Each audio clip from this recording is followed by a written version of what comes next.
સ્પર્શની વાસના, રૂપની વાસના, અને બધું એ કરવા છે તો કરતા રહે. કારણ કે જેનું દિવ્ય જ્ઞાન થઈ ગયું, માં દેખાય, બેન દીકરી દેખાય. તમે જો બધી જગતની બેની દીકરીઓને પોતાની દીકરીઓ સમજશો તો કયો બાદ આવે છે? મને કયો. કોઈ પણ નાતીની દીકરી હોય, આપણે ગામની દીકરી હોય તો કે ગામની કુંવાસી છે નહીં કહેતા? તો ગામની કુંવાસી સમજતા તો બધી દ્રષ્ટિ કરી દે ને એવી તમે. પણ દીકરી દેખાતી નથી હારો મારી પાસે. હમણાં કીડિયાનો પ્રશ્ન કરતો કોનથી અમને કીડિયાદ આવ્યું એટલે કે સોનલબેનનું કામ આવ્યું. હવે સોનલબેનનો જન્મ છે તો બરાબર છે, એમની જન્મભૂમિ છે. હા, જન્મભૂમિનું ગુણ ના બોલાય છે. પણ સોનલબેનનું લગ્ન દેશામાં થયો અને કોંતીભાઈનું શું આવ્યું? તારું કીડિયાદમાં કોંતીભાઈને શું લાગે વળગે? કીડિયાદમાં કોંતીભાઈ તો શું કહેવાય? જો આયા સાસરીમાં આયા.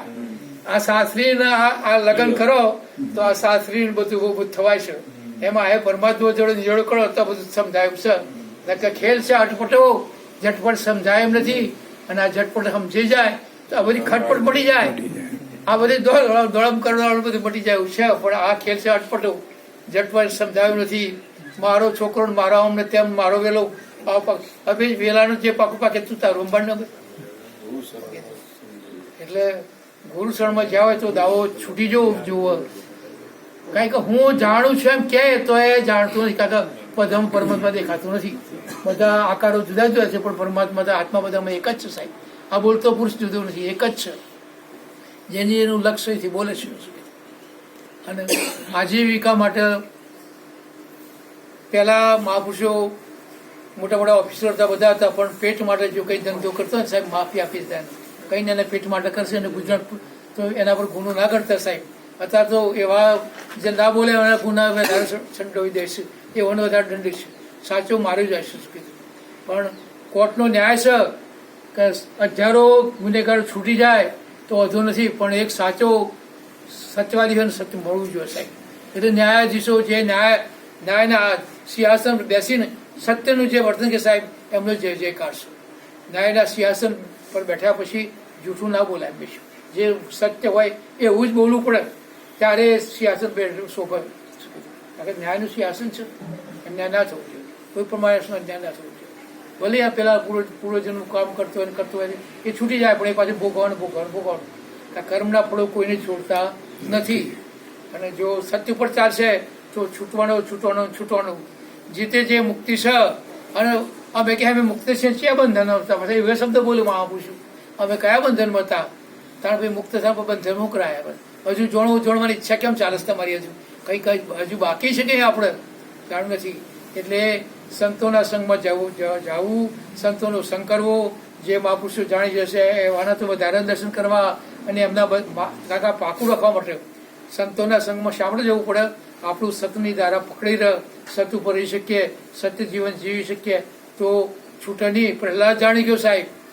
અને પ્રહલાદને થંભ બાદ ભેળવનાઈ પરમાત્માએ પ્રમાણ આપ્યું કે ના આપ્યું? આપ્યું સાહેબ. એમ દરેકને પ્રમાણ આપેલું છે.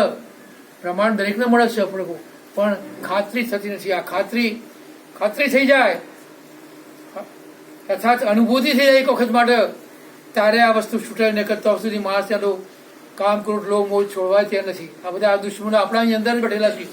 બહારથી કોઈ દુશ્મન નથી. આપણું જ મન આપણું દુશ્મન થાય છે અને આપણું મન આપણું બંધુ રહે છે.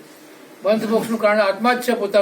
પોતાનો આત્મા બંધાનો પોતાનો શત્રુ થાય છે અને પોતાનો આત્મા પોતાનું દુશ્મન બની જાય છે. પણ કેમ? આ મનના લીધે, સંકલ્પ વિકલ્પના લીધે. એ મનનું સમાધાન, મનની ગાંઠ જો કોઈ છોડી દે સાહેબ તો જ આ અનુભૂતિ થાય છે. પછી જો તમે મુક્ત છો જે સ્થિતિમાં રાખો, 2 ટાઈમ દરેક જીવને ખાવાનું તો મળી જાય સાહેબ. દરેકને પેટ પોષણ તો થઈ જાય છે. પણ ઘણું કરવું છે, આપણે ઘણું ભેગું કરવું છે. અઠવાડિયા મહિના 12 મહિના જ્યાં ચાલે એટલે ચિંતા છે. પણ જે એના પુરુષો છે ને એને તો સમય જમાડી દેશે પરમાત્મા. સમય એને જોબ હોય તો જમવાનું મળી જ જતું હોય સાહેબ. પણ પરમાત્મા કે મારા કાર્યો કરતા હોય, આ ગુરુમય જે કરતા હોય એમનું ગુરુ મહિમા વધારશે. અને એમાં સંતનું મહાન શ્રેષ્ઠ પદ છે સાહેબ. બધાથી ઉપર પદ છે સંતનું છે. જલારામ સંત થઈ ગયા. જુઓ પરમાર્થે જેમની કાર્યો કરે છે ને એનું તો સદાય ચાલે છે. પરમાર્થનું આવેલું પરમાર્થમાં વાપરી દેવાની જેની ભાવના છે, સાક્ષી છે પોતે. પરમાર્થના આવેલો રૂપિયો રાખતો નથી અને પરમાર્થમાં વાપરી દેશે એટલે એ વધતું જાય. એમાં નામ સરનામું લખવાની જરૂરત નથી સાહેબ. પણ આ તો કંઈ મન ઊભું થઈને સ્વાર્થ કરી દે, પોતાનો લોભ બહુ ઊભું કરી દે એટલે તકલીફ થાય છે. કારણ કે દરેક હવનું પાર્પ રહ્યા છે, દરેક હવના પાર્પના આધારે જ આ બધું થવાનું છે. અને એમાંય ગુરુ શરણ મળી જાય તો ભાવ બધા મળી જાય. આ ચક્ર બધું મળી જાય. પણ એવા સદગુરુ મળવા મુશ્કેલ છે આજે સમયની અંદર. કલિકાલ ચાલ્યું છે. જો વિશ્વાસ મૂકો, જો વિશ્વાસ મૂકો તો હણાઈ જાય છે, લૂંટાઈ જાય છે.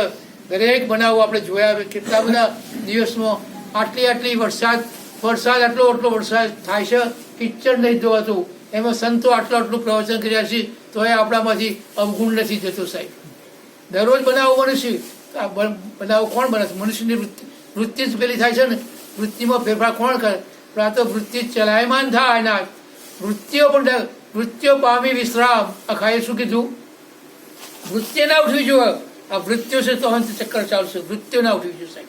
વૃત્તિઓ સદગુરુ શરણ પછી વૃત્તિઓ ઉભી ના થઈ જોઈએ. સદગુરુ ચરણમાં ધરું ધ્યાન, આરતી ઉતારું કરું વારણા, સદગુરુ ચરણમાં ચરું ધ્યાન. અંતરામી સાહેબો પોતે સ્વસ્વરૂપનું જ્ઞાન ત્યારે થાય. આપ કોણ છો એ ઓળખાણ થાય. હું ન હરી વેગળા નથી, પ્રેમ ગલી હતી સોકડી, ઇસમે દોનું ના સમાય. પણ શબ્દો બોલવા તો સહેલા છે, પણ એને પરખ કરવી કાઠી.